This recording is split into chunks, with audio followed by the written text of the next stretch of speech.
आज हम बात करेंगे एक बहुत ही फेमस पोएम के बारे में जिसका नाम है वंस अपॉन अ टाइम, जिसके राइटर है गैब्रियल ओकारा। काफी सारे सिलेबस में इस पोएम को पाया जाता है। बहुत ही इंटरेस्टिंग पोएम है। चलिए इसे डिस्कस करते हैं। सबसे पहले तो पोएम की थीम के बारे में जानेंगे कि असल में पोएम में है क्या। इन शॉर्ट सेंट्रल पॉइंट देखेंगे पोएम का। इस पोएम में गैब्रियल ओकारा हमारे पोएट हमसे ये कहना चाहते हैं कि अब पहले जैसी बात नहीं रही जब आजकल लोग एक दूसरे से मिलते हैं।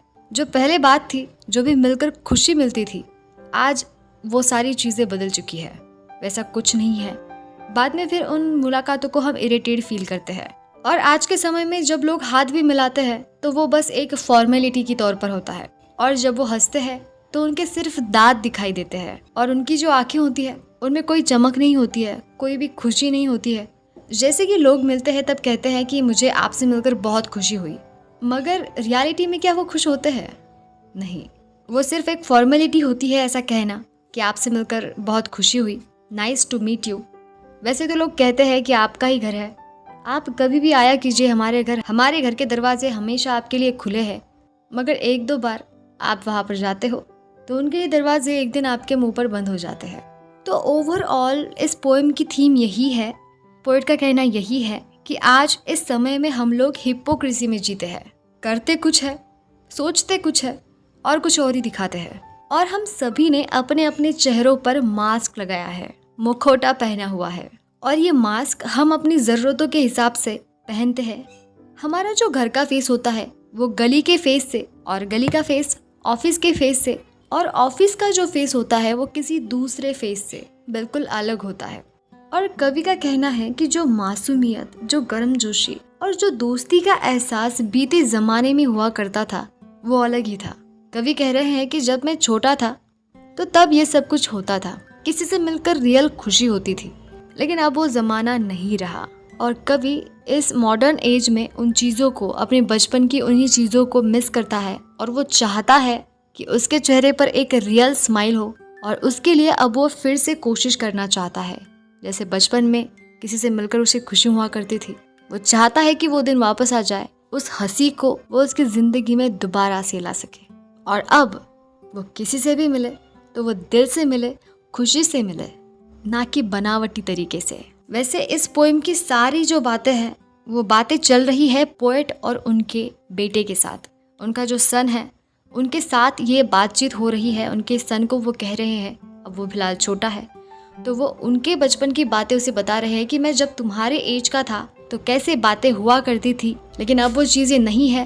तो वो अपने बच्चे से पूछ रहे हैं कि मुझे सिखाओ रियल स्माइल कैसे हंसते हैं, क्योंकि वो भूल चुके हैं इस ज़माने के साथ, इस बनावटी तौर तरीके के साथ जीते जीते। तो ये कन्वर्सेशन है इस पोएम का। तो ज़्यादा टाइम ना ज़ाया करते हुए पोएम को लाइन बाय लाइन डिस्कस करते हैं और देखते हैं कि गैब्रियल ओकारा हमसे क्या कहना चाहते हैं। पोएम को शुरू करने से पहले राइटर के बारे में जान लेते हैं। दोस्तों, उनका जन्म हुआ था 24 अप्रैल 1921 में और उनकी डेथ हुई थी 25 मार्च 2019 में। उनके नोटेबल वर्क है द वॉइस। ये जो द वॉइस है जिसे 1964 में पब्लिश किया था, ये उनकी बेस्ट अर्लियर एक्सपेरिमेंटल नोवेल है। बहुत ही ज़्यादा फेमस वर्क है इनका ये, और इन्हीं वर्क से उनको बहुत ज़्यादा जाना जाता है। दूसरा उनका फेमस वर्क है the call of the river Nun. तीसरा वर्क है द फिशरमैन इनोवेशन, जो 1978 में पब्लिश किया था उन्होंने। और उनका 2005 का एक बहुत ही फेमस वर्क है द ड्रीमर हिज विजन। और उसके बाद 2006 का एज आई सी इट, ये एक पोएम है। और दोस्तों, उन्हें 1953 में best allrounder entry in the poetry at the Nigerian festival of arts ये अवार्ड दिया गया था उनके ही एक famous work the call of the river Nun के लिए। और जो पोएम आज हम पढ़ने वाले हैं उसका नाम है वंस अपॉन अ टाइम। इस पोएम का जेनर है सटायर। अब चलिए पोएम के टेक्स्ट पर नजर डालते हैं। Once upon a time, son, they used to laugh with their hearts and laugh with their eyes. कवि अपने बेटे से कह रहे हैं कि बेटे, एक जमाना हुआ करता था तो जमाने के जो लोग थे वो दिल से हंसते थे और अपनी आंखों से हंसते थे। मतलब कि उनकी जो हंसी है उनके दिल से, उनकी आंखों से छलकती थी। But now they only laugh with there teeth. मगर अब जो लोग हंसते हैं तो सिर्फ उनके दांत दिखाई देते हैं।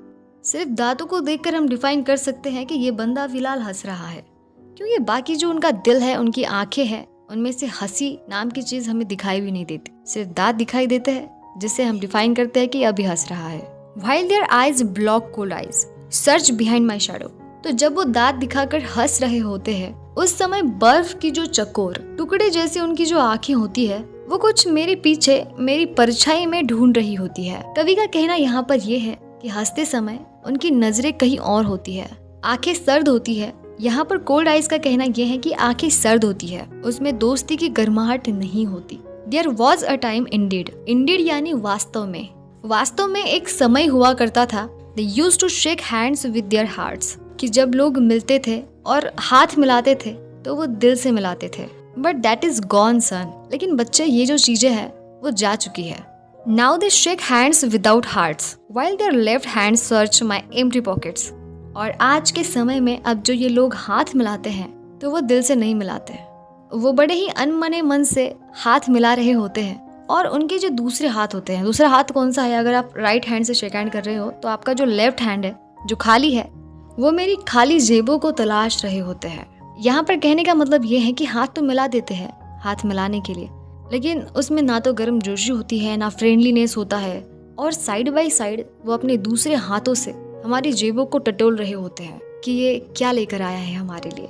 एम्प्टी पॉकेट्स का मतलब है ये ढूंढना कि आपके पास क्या कुछ है या फिर आप खाली हाथ आए हो। Feel at home, come again, they said, and when I come again and feel at home once twice there will be no thrice for them, I find doors shut on me. घर जैसा ही समझो, feel at home, come again, दोबारा आना, वो कहते हैं। और जब मैं दोबारा जाता हूँ, when I come again and feel at home, और दोबारा जाकर वहाँ पर अपने घर जैसा फील करता हूँ, तो मैं एक बार जाता हूँ, दूसरी बार जाता हूँ, लेकिन मैं तीसरी बार जब जाता हूँ, यहाँ पर थ्राइस का मतलब है तीसरी बार, तो उनके दरवाजे इस बार मेरे लिए बंद हो चुके होते हैं। So I have learned many things son, तो इसलिए बेटे मैंने काफी सारी चीजें सीख ली है। I have learn to wear many faces like dresses, तो मैंने भी बहुत सारे चेहरे कपड़ों की तरह पहनने सीख लिए हैं। होम फेस, जैसे जब मैं घर पर होता हूँ तो मेरा चेहरा घर की तरह होता है। ऑफिस फेस, जब मैं ऑफिस में होता हूँ तो मेरा चेहरा ऑफिस का होता है। स्ट्रीट फेस, और जब मैं गली में होता हूँ तो मेरा चेहरा गली की तरह होता है।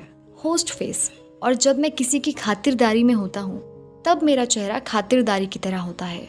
कॉकटेल फेस, और जैसे पार्टी की जगह पर मैं होता हूँ तो मेरा चेहरा उस तरह का होता है।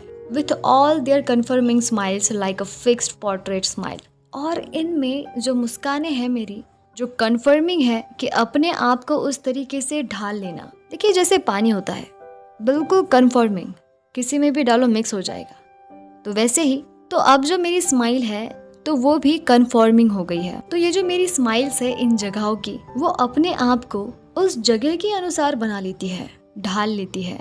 जैसे कि मैं एक टंगी हुई फोटो की फ्रेम पर लगा हुआ एक स्माइल हूँ, एक मुस्कान हूँ।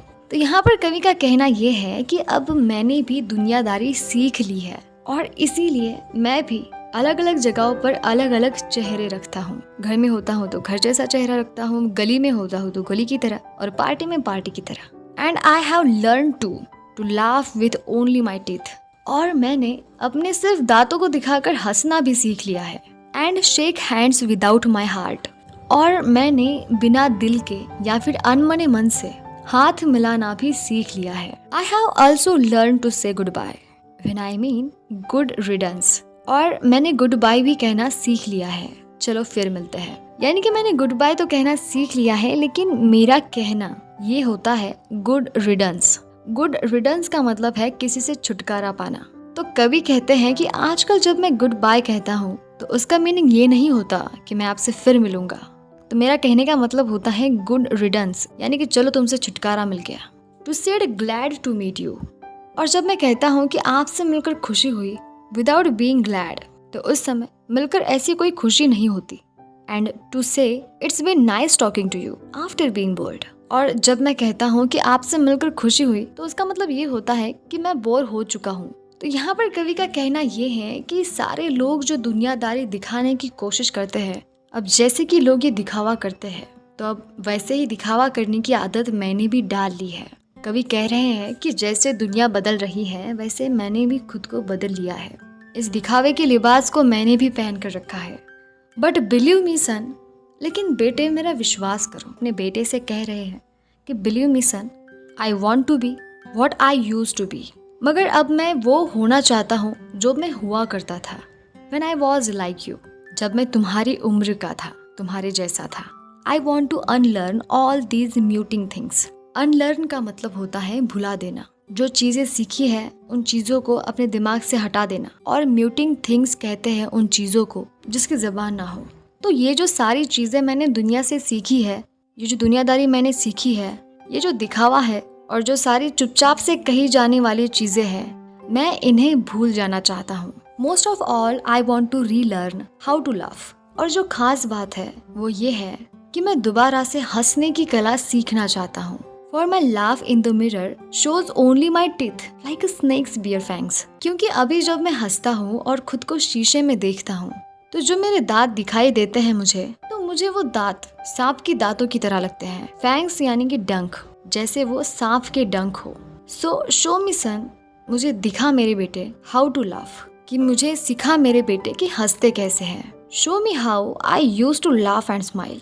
मुझे दिखा कि मैं कैसे हंसा किया करता था और मेरी स्माइल वैसी रहा करती थी। Once upon a time when I was like you. एक वक्त था जब मैं तुम्हारी तरह था या तुम्हारी उम्र का था। इस आखिरी के स्टांजा में कवि का यही कहना है कि मगर मैं नहीं चाहता कि मैं इस तरह से जीऊं या फिर इस तरह से रहूं जैसा कि इस दुनियादारी ने मुझे सिखाया है। मैं चाहता हूं कि जब भी मैं हंसूं तो मैं दिल से हंसूं, दिल से किसी के साथ मिलूं, किसी से हाथ भी मिलाऊं तो दिल से मिलाऊं, और हर किसी से दोस्ती के साथ मिलूं, और उस मीटिंग में दोस्ती का जज्बा भरा हुआ हो, दिखावा ना हो। कवि कहते हैं कि ये सारी चीज़ें जो है वो उसका बेटा ही उसे सिखा सकता है, क्योंकि जो मासूमियत उसके पास है वो एक मैच्योर इंसान के पास नहीं होती, क्योंकि वो भी अब जीना सीख चुका है। उसे भी पता चल चुका है दुनिया कैसी है। उसने भी दुनियादारी की तरह ही जीना सीख लिया होगा अब तक तो। इसलिए वो अपने बच्चे को कह रहा है कि मुझे दिखाओ कि मैं कैसे हंसा किया करता था जब मैं तुम्हारी उम्र का था। और इसी के साथ वंस अपॉन अ टाइम, एक समय की बात यहीं पर खत्म हो जाती है। वीडियो अच्छा लगा हो तो वीडियो को लाइक करना, इसे ज़रूरतमंद लोगों को शेयर करना, और अभी तक नए हैं और सब्सक्राइब नहीं किया है तो प्लीज़ चैनल को सब्सक्राइब कर लेना। तो फिर मिलेंगे ऐसे ही किसी एक इंटरेस्टिंग टॉपिक के साथ। तब तक के लिए thank you so much for watching me. Thank you.